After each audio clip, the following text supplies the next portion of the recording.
We need to talk about opportunities in Experience Cloud, because this just went from cool new trick to potential licensing landmine. A few days ago, I shared what looked like breaking news. Opportunity object appeared to be accessible to custom community plus users. A lot of people got excited. I got excited. It looked like Salesforce had quietly given lower tier licenses a serious power up. Here's the twist. It wasn't a new feature. It was a fluke. Since that post, a reliable source has confirmed that this behavior is being rolled back. In other words, what many of us saw in our orgs was not an intentional change to Salesforce's licensing model. So let me be very clear. Yes, in some orgs, custom community plus users have technically been able to touch opportunity records. You could flip a few permissions and boom, it worked. But the UI, let me do it, is not the same thing as my contract allows it. From a licensing and compliance perspective, using these lower tier community licenses to provide direct access to opportunities is very likely out of bounds. The license that actually entitles you to opportunities and leads for external users is the partner community type license. It costs more for a reason. You're paying for legitimate access to core sales objects and scenarios that are not included with customer community or customer community plus. So if you're relying on this quirk to give customers or partners direct access to opportunities on cheaper licenses, you might not have discovered a hidden feature. You might have discovered a contract violation. This is one of those moments that we have to remind ourselves, just because something is technically possible doesn't mean it's actually architecturally sound. And it definitely doesn't mean it's contractually safe. The good news is that you're not stuck. There are fully supported patterns to share critical data with your customers on lower tier licenses. Custom mirror objects, curated views, integration-driven experiences, and other design approaches that keep you compliant while still delivering the data your users need. If you're watching this and thinking, we might be doing this today, don't panic, but do take it seriously. Review your licensing posture, double-check what your external users can see, and if you're unsure whether your current approach is safe, get a second opinion. If you'd like to walk through your specific scenario, feel free to reach out. I'm happy to advise or connect you with someone who can help you design a solution that's both powerful and fully above board. So folks, over here, we're looking at the Experience Cloud licenses, user licenses page. This page should be pretty familiar to you. If not, please take the time to familiarize yourself with it. So I can drop this link into the description below, or you can just Google Experience Cloud licenses and you will end up on this page. So let's get to the section where we're talking about license details, which is right over here.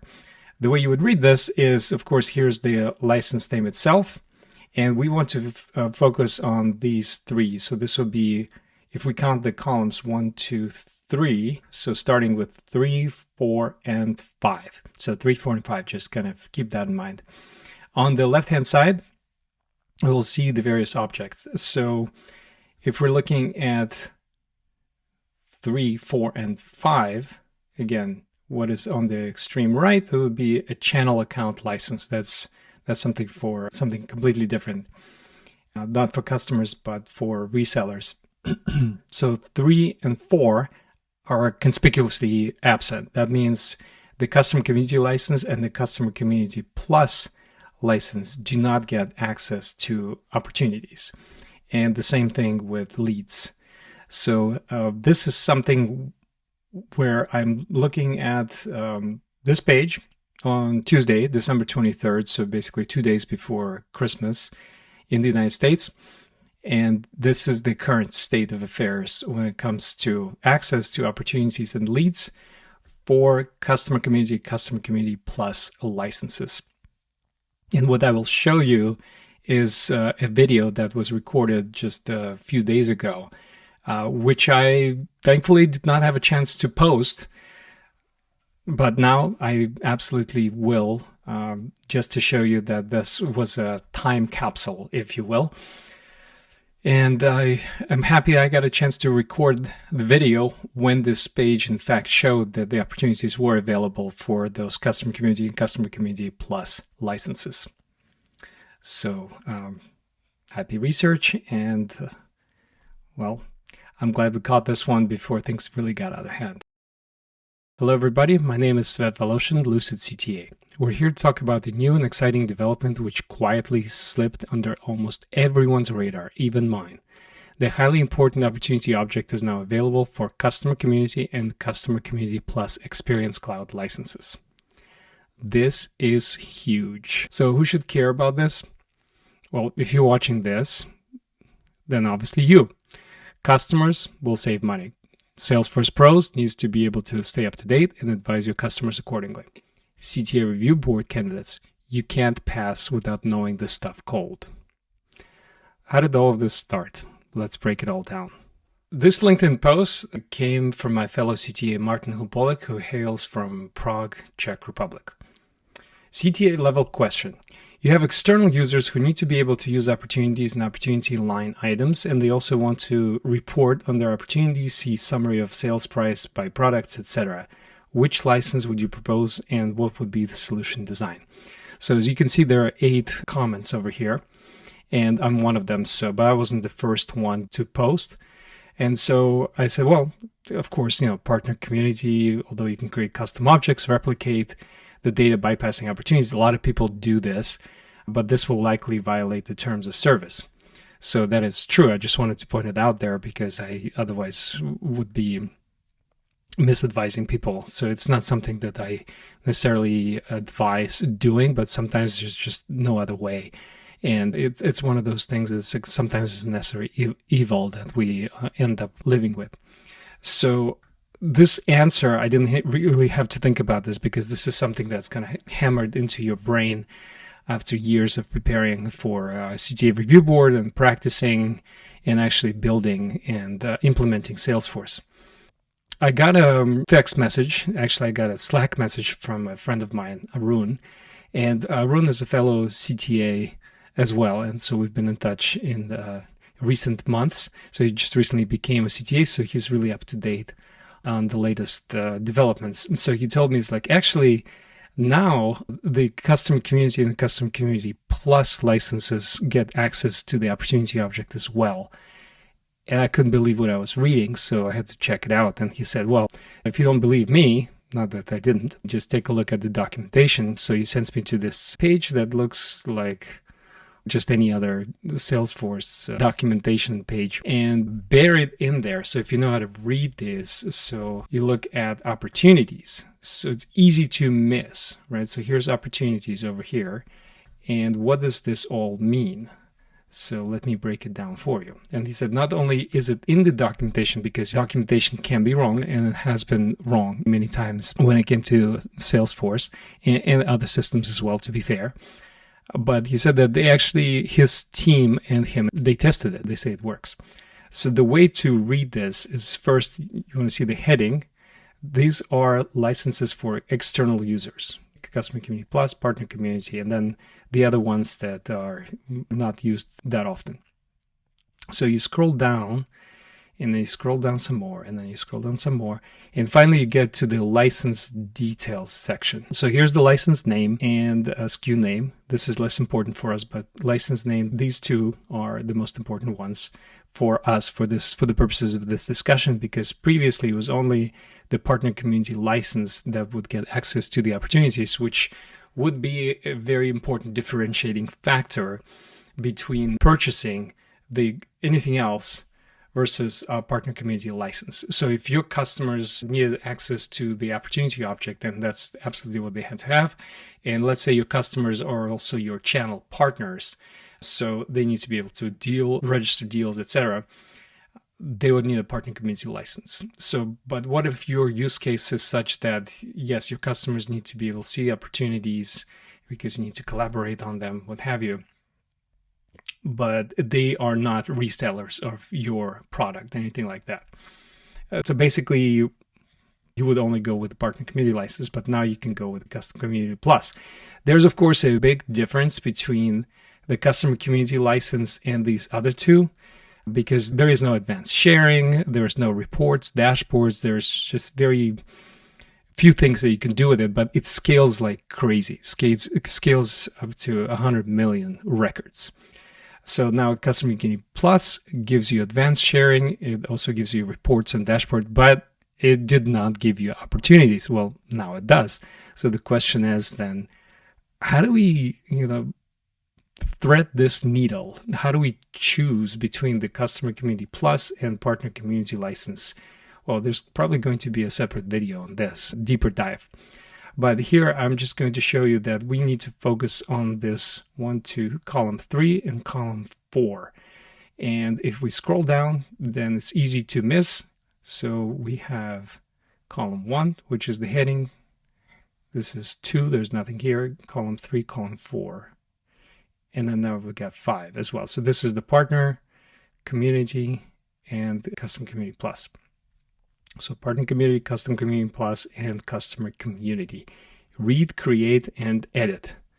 You say, why not delete? Well, because do you really want your external users deleting your records, especially something as important as the opportunity? I would probably say no. So, and that would be the right answer, by the way. So opportunity object is the star of the show when it comes to the data. Actually, let me rephrase this. The opportunity object is the star of the show when it comes to the Sales Cloud. And let me explain what I mean by that.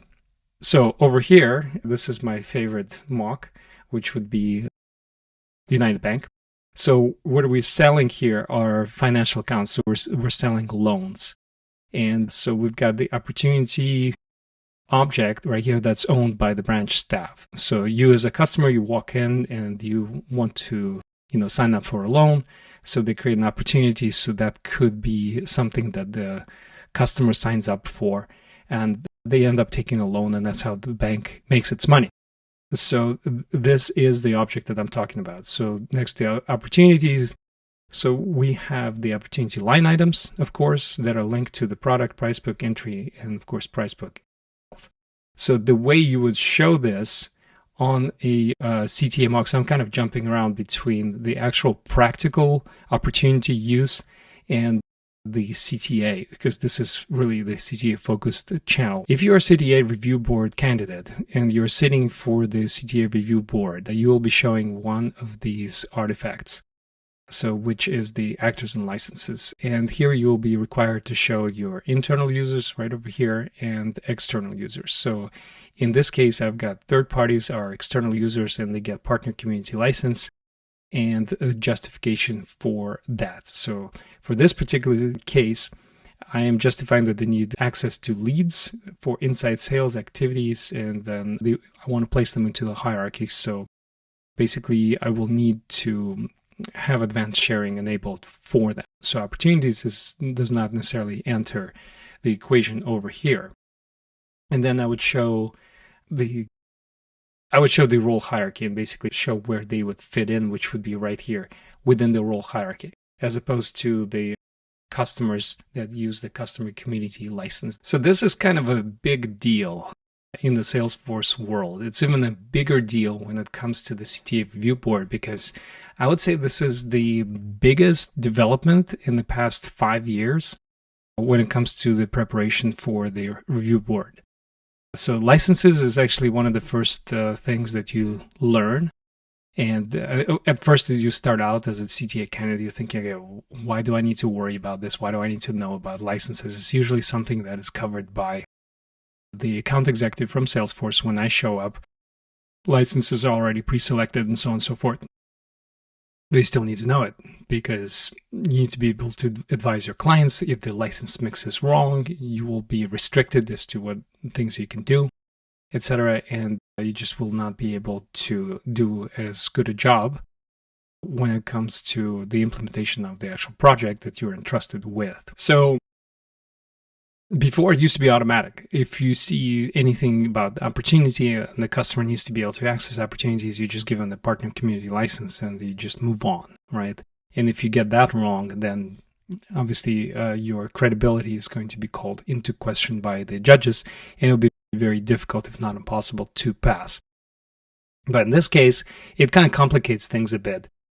So what happened over here in LinkedIn world. So when I made this post over here, which is basically the subject of this whole video, and I linked to the article basically from my post, the same article that I just went over, quite a few people started discussing this. I thought this post wasn't going to be such a big deal because it's such a, niche type of content that only certain people care about. Well, turns out a lot of people care about it. So look at all the 28,000 plus impressions, had 17 comments, 14 reposts. I'm not a social media star on LinkedIn or anything like that, but I do post somewhat frequently, but I just really care about, is it useful to folks in general or not? But I guess this became one of the more interesting and successful posts, if you will. Not that I was posting it to get attention or anything like that. I just honestly thought this would be a useful thing to share with everybody. And what was a little surprising to me is Martin's response. He said, actually, my post wasn't related to this. And I said, please elaborate. And he said, I will, don't worry. So we're just like sitting here with bated breath. I'm wondering, what is the huge catch, right? So you see, Martin's not just a CTA, but also an MVP. So another very famous MVP, member MVP Hall of Fame, he also wants to know what's going on with Martin's statement. So I thought I would share this with you because some of the other heavyweights in our community, our CTA community and beyond, such as Mitesh and Beach Horn, Sai, and so on, those folks are also, noticing this, and they also would like to, they also think it's actually quite significant. So I thought I would share it with everybody here. It's going to be a fairly short video, not necessarily instructional, hopefully less time consuming than the full mock, which is what I posted previously, but hopefully impactful to you, to your customers, and to your CTA level prep. So if you found this video useful, first of all, thank you for tuning in. I have a fairly small channel, so I started this about a year ago, and it's been a challenging year, so I have not posted this nearly as much as I would have liked to, so I only am up to 10 videos at this point, but so far I've gotten really positive feedback on these videos. So I am at 436 subscribers, which I'm very grateful for. Thank you very much. I would really love to get 2,000 subscribers by the end of this year, 2025. And today's December 14th, so we really have about half a month to get there. So 2 weeks is doable, absolutely. Because just a couple of days ago, I was sitting at about 350 subscribers, and then I put out a LinkedIn post, and a lot more people subscribed, which is fantastic. Thank you so much for doing that. So please do subscribe and do like these videos. I have quite a few things over here. So diagramming secrets and various mocks. So I love doing this stuff. Please like and subscribe. And this is Svet Voloshin, Lucid CTA. I will see you on the other side of your comfort zone.